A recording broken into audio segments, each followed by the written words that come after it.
por ti serán bendecidas todas las naciones. O sea, la tarea de Abraham no era para él mismo, era ser portador de esta revelación de Dios, pero en bien de la humanidad entera, para todas las naciones, era ser portadores, ¿no? La historia de Israel se va concretando esta alianza, se va amasando con todo lo que es la miseria humana, la gracia de Dios y la miseria humana, y se va amasando y se va amasando. Un momento culminante es el de la alianza en el monte Sinaí, ¿no es cierto? Pero va a seguir esta historia. Conocemos todo lo difícil que fue la marcha por el desierto, lo difícil que es la conquista de la tierra prometida, lo dudoso de todo el tema del reino cuando se va instaurando, que sí, que no.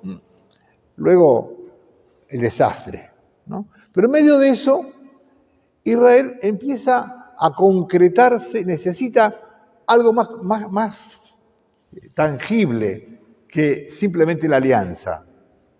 Y entonces será un primer momento del logro, la tierra prometida. Pero aún en la tierra prometida, eso que empezó como un anhelo en el corazón de David, de hacerle una casa a Dios, que tenga un templo.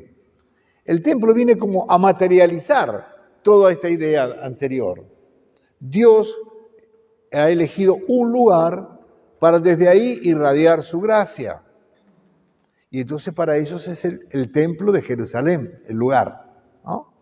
Sin embargo, a través de los profetas, constantemente Dios sigue hablando de una dimensión más universal. Vendrán naciones de todos lados, vendrá la necesidad del servicio de Israel, ¿no es cierto? En la época de Jesús, ya todo el tema de la alianza se ha deteriorado tanto, porque para seguir manteniendo el reino tuvieron que entrar en muchas componendas políticas. Y sabemos lo que pasa cuando empezamos a hacer componendas políticas, empiezan a cederse cosas. Y en ese momento el rey de Israel era una figurita puesta por los mismos romanos, era un pacto de no agresión mutua, de conveniencia entre el poder político romano, ¿no es cierto?, y lo que quedaba de Israel. Pero tenían el templo. Y el templo era su orgullo. El templo era el signo de que todavía Dios está aquí. Piensen que cuando fueron al exilio, es muy fuerte la imagen cuando la gloria de Dios abandona el templo en la visión del profeta Ezequiel. Ya viene el desastre, Dios abandona ese lugar, ¿no? Y acá todavía no lo ha abandonado, pero hoy en la lectura de hoy lo abandona.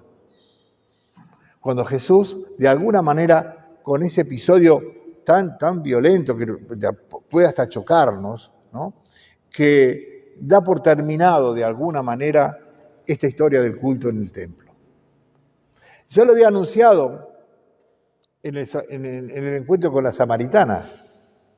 ¿Se acuerdan que en el encuentro con la samaritana, la discusión que le plantea a la samaritana dice: ustedes dicen que hay que adorar a Dios en Jerusalén, y nosotros decimos que aquí en Garizim? No, los judíos también, pero ya ni acá ni allá. Porque ahora lo que Dios quiere, dice, son adoradores en espíritu y verdad. O sea, con Jesús viene, inclusive, Él va a transferir lo que significaba el templo a su propia persona. Él empieza a hablar ahora, el templo es Él. El templo, y lo dice San Pablo, en Él habitaba la plenitud de la divinidad. El templo es el mismo Jesús. Cuando Jesús es clavado en la cruz y le clavan la lanza y brota sangre y agua, es tan fuerte la imagen junto con el templo de las visiones de Ezequiel, ¿no?, del cual el nuevo templo empieza a manar, ¿no?, esa agua que daba vida, ¿no?, que saneaba lo que encontraba. Jesús es el nuevo templo. Entonces ahora Él es el que va a garantizarnos el encuentro con Dios y el que va a ser el portador de la bendición de Dios para todos los hombres. Pero cuando Jesús muere y resucita, lo que hace es transferírselo a la iglesia. La tarea de Jesús, yo me voy, pero ustedes siguen. El que usted los escuche, a mí me escuche, el que usted los recibe, a mí me recibe. Se identifica con la iglesia naciente, yo estaré con ustedes hasta el final de los tiempos, ¿no? San Pablo lo va a expresar muy hermosamente con la imagen del cuerpo de Cristo, ¿no? El Cristo total, del cual la iglesia es el cuerpo y Cristo la cabeza, ¿no? Pero sigue siendo ese el templo. San Pablo va a hablar de la comunidad como templo. Ustedes son el templo de Dios. Cuídenlo. Y si alguno se atreve contra el templo de Dios, Dios se va a atrever con él. Porque Dios quiere tener su templo. Ustedes son el templo. También hará una lectura a San Pablo más personal. Vos sos el templo. O sea, el templo, como dirá San Pedro, está formado de piedras vivas. Y nosotros tenemos que ser piedras vivas en la medida en que estamos habitados por el Espíritu, como dirá San Juan. Si alguno me ama, el Padre lo amará, e iremos a Él y habitaremos en Él. Cada uno de nosotros llamados a ser templo de Dios. Y por lo tanto, respetarnos a nosotros y respetar al hermano, porque es templo de Dios. Dios está en el hermano, ¿no? Esto de ser consciente de que portamos una bendición para los demás, tiene que marcar la vida del cristiano, porque ese es el fundamento del servicio. Nosotros no servimos porque tenemos ganas, porque nos gusta, porque podemos, porque vemos que hay que hacer una tarea y somos solidarios. Nosotros servimos porque tenemos ese mandato de Dios, de servir, de ser bendición para los demás. De alguna manera, cuando Dios te incorpora a su iglesia por el bautismo, te está diciendo, participás de la misma misión, que a través de vos sean bendecidos los demás. Por eso, una buena pregunta en este contexto de, hoy todo el tema, se han dado cuenta, es el templo, ¿no? Cómo se forma y cómo se desfigura y cómo Jesús le da una nueva realidad. Entonces la iglesia no es una ONG, lo dice muy seguido, lo dice el Papa Francisco, no es una ONG, no es una organización de bien, no estamos para atender a los pobres, no estamos para enseñar buenas costumbres, sino que estamos para aportar una... ¿Y cuál es la bendición? Jesús lo va a decir tan clarísimo en San Juan, dice, la vida eterna consiste en que te conozcan a ti, Padre, y a tu enviado Jesucristo. Esa es la bendición que portamos, anunciarlo a Jesús, que otros lo conozcan, a través nuestro, ¿no? O sea, y eso es irrenunciable, porque si renunciamos a esa vocación, terminamos como terminó el templo en esa época de Jesús, el día de los latigazos. Terminamos en todo lo formal. En todo lo formal. Piensen ustedes qué contradicción si yo rezo, voy a misa, pero soy escándalo para los demás. No soy bendición. En vez de decir, atraer alejo, ¿no? Si doy mal testimonio. Ese es el fundamento de mi testimonio. No portarme bien para ir al cielo. Porque para ir al cielo no vamos a ir por la fe. Si fuera por portarnos bien, estamos fritos, ninguno vamos al cielo. Vamos al cielo porque Jesús nos perdona. No es el fruto de nuestros méritos, sino que nuestros méritos sobre todo apuntan a anunciarle a otro. San Pablo dirá, la caridad cubre la multitud de los pecados. Anunciarle a otro, ayudar que a otro se encuentre con Dios, es el mayor mérito que vos podés presentarle ante Dios.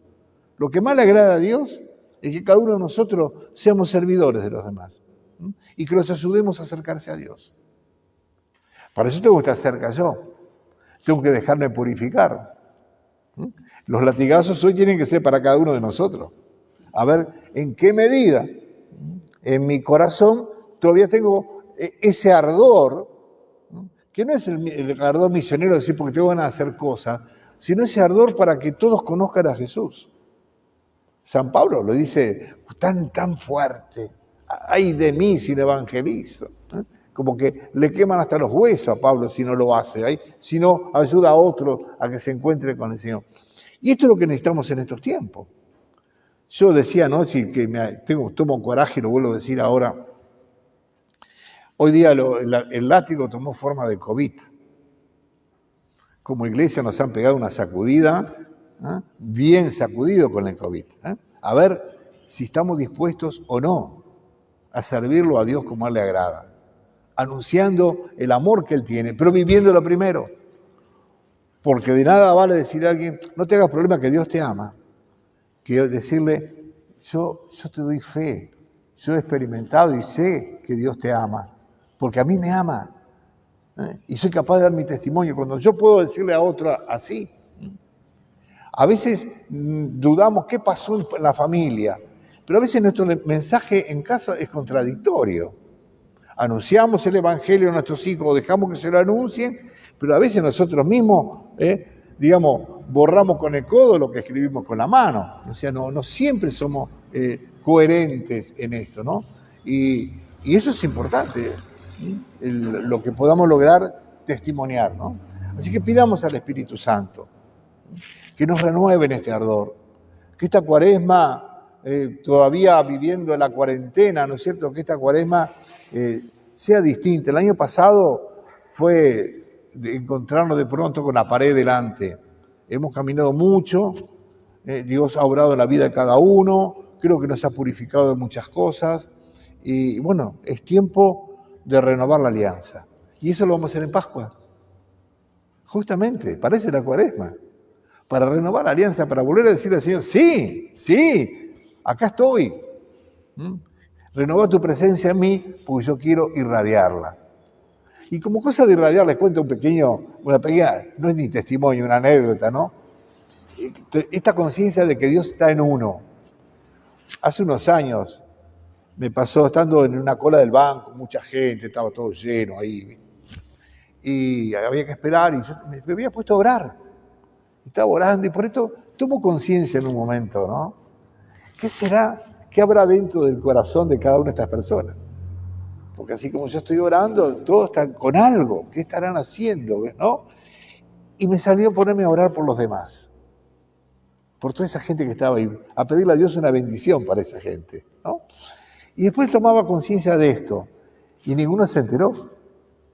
O sea, ninguno supo que yo estaba, ¿no? O sea, para mí fue muy linda esa experiencia. Decir, bueno, somos portadores de bendición, aunque no lo podamos ni decir ni hacer nada. A veces simplemente, sabiendo que Dios está conmigo, y decirle, Señor, derramá tu gracia sobre los hermanos. A veces simplemente con eso, ¿no? Pero esa conciencia profunda. Somos portadores de una bendición, dirá San Pedro.